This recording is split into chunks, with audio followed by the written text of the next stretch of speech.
Yeah. Yeah. Well, then that's the thing. I mean, like, there's no money really in the music. The streaming is pennies to the dollar, right? And it depends. you know, If you get a lot of listening, Yeah. then it's something that you get 1 billion streams, you might make a good Oh, you make buck. a lot of money, Yeah, dude. you might make Yeah. some good money, but you know that's yeah, with it's so few and many far between, yeah. so much music out there to stream. It's kind of hard to make Yeah. it. But I was talking to Mando Lichtenberg, and I'm thinking maybe what happened to the music industry might happen to the concert industry. You know, where you no, know. they can't pirate a show. But the thing is there's too many bands playing that not everybody can afford to go to all the shows. Well, that's true. And it's going to They spread. have to pick and choose. It's going to spread the money. You know. That's why I have a big area. Mm-hmm. That's why. You know what I told Mando Lichtenberger, man? Because I told him, "What do you think is the future of the concert industry?" And he goes, "I have the vision I have is that the concerts are going to be in the theaters, and you're going to be able to go to the theater and see it." And I'm like, "Well." Intocable is I doing said, that. that's already been done. The Big Four with Metallica, Anthrax, Slayer, Yeah. they did that.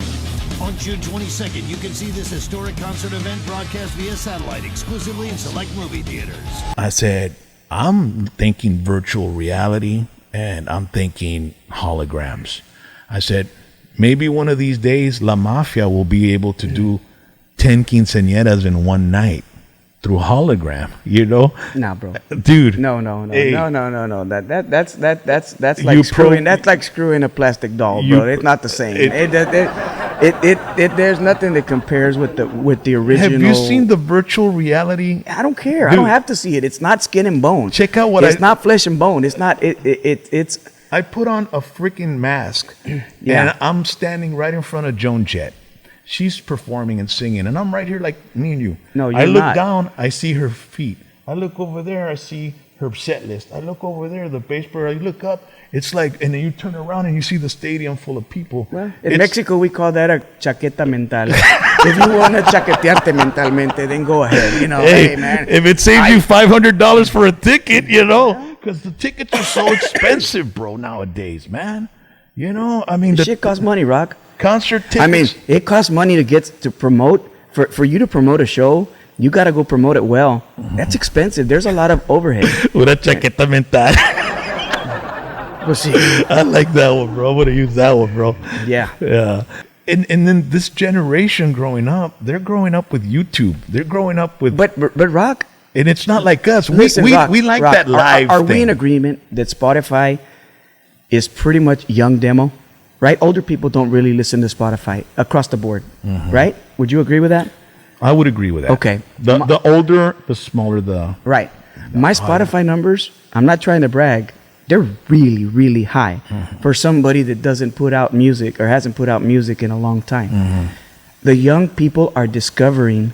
Look, the music- My son, bro, my 13-year-old son, does not like new music. You know who he likes? Jimi Hendrix and Led Zeppelin.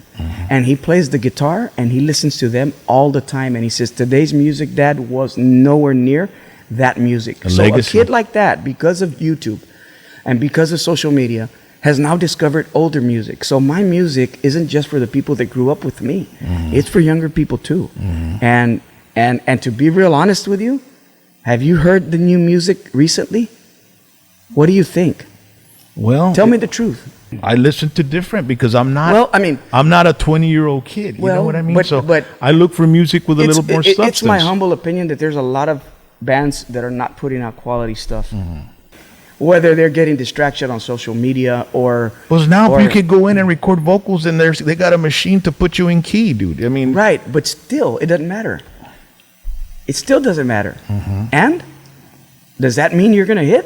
no, No, man. There's no guarantees. yeah. You still have to have the talent to pick a hit and to find a hit. And To get it to the masses. And when people, and to get it to the masses, because Yeah. when people talk about A.B. Quintanilla, I said, man, that guy has one talent. He knows how to pick a hit. He can hear a song and go, they're going to like this. And that's a very valuable thing, right? Because not a lot of people have that. So He's got that ear. he's got that ear, Es el man. don que tiene. George Strait. George Strait, over 50 number one hits. didn't write any of them. He just picks good songs. And you have to have access. That's the other thing. That's where Tejano got hurt by the labels. Because before, the labels used to go to the good songwriters and they would get songs for the Tejano industry. When the labels gave up on Tejano music, they stopped finding songs, and Tejano artists started writing their own songs. And with the broken Spanish and, you know, incorrect thing, they ended up being Mickey Mouse songs that really don't sound very repetitive. Good. Yeah, dude, that you go, okay, man. It's interesting you say that, because I spoke with Chris Perez, and he spoke about the time that Pete Astudillo came into the band and just started writing. He was a wizard, dude. I've written with him. And he said, yeah, Pete is a great writer. I think his lyrics are what made Selena evolve into that next artist. That's why Mexico accepted her. Yeah. If she would have done lyrics that are, you know, like I'm not gonna trash any song. No, but the repetitive songs and songs that don't make any sense, bro. I mean, since I lived in Mexico, I hear stuff, and I hear stuff from Tejano and went, how did you put that, bro? Like, it's not right. It's incorrect. Yeah. So you can't market it over there because they're gonna make fun of you, right? And so nowadays, like I co-wrote, a very good friend of mine, Bruno Danza, told me, hey, you know, you're from Texas? Yeah. Have you heard of Palominos? I'm like, yeah, of course, they're my friends. And he says, well, have you ever heard of a song called Corazón de Cristal? I'm like, dude, that's like one of their biggest hits. He goes, I wrote it. And I'm like, are you serious? He goes, yeah. I said, and you didn't give them any more songs? He said, well, the label kind of asked for it, but then they didn't ask me anymore. So now they threw it on the bands to go find the songs, and it became real hard, you know? But if we have good material, good music, it all starts with a song. I think when Selena started recording songs lyrically like that, the more other Tejano artists started going that route as well. Yeah, she stepped it up. Maz and you know, all these La Mafia, they all started bringing in this correct lyric. Which is the way it's supposed to be. Yeah. You know, it's supposed to be. So, yeah, that's just my humble opinion, right? What do I know? Hey, this is Rock from Whiskey D, inviting all of you to go to our Whiskey D YouTube channel, subscribe, and hit the bell.